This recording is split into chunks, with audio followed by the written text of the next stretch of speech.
खबर शामिल करते हैं चन्नौर से। हमारे ब्यूरो चीफ मुख्तार अहमद अंसारी की रिपोर्ट के मुताबिक एसएचओ थाना Bawana inspector Sajid Hussain, sub inspector Naveed Ahmad की टीम कैमरा कार्रवाई।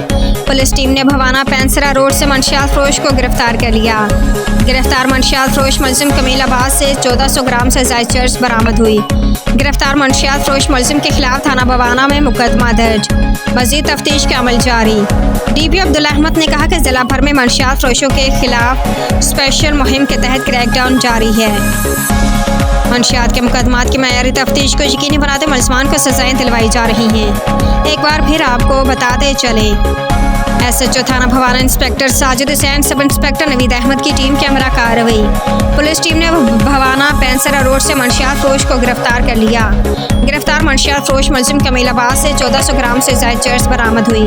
गिरफ्तार मंशियात फरोश मुलजिम के खिलाफ थाना भवाना में मुकदमा दर्ज, मजीद तफ्तीश का अमल जारी। डीपी अब्दुल अहमद ने कहा कि जिला भर में मंशियात फरोशों के खिलाफ स्पेशल मुहिम के तहत क्रैकडाउन जारी है। मंशियात के मुकदमात के मायारी तफ्तीश को यकीनी बनाते मुलजमान को सजाएं दिलवाई जा रही हैं।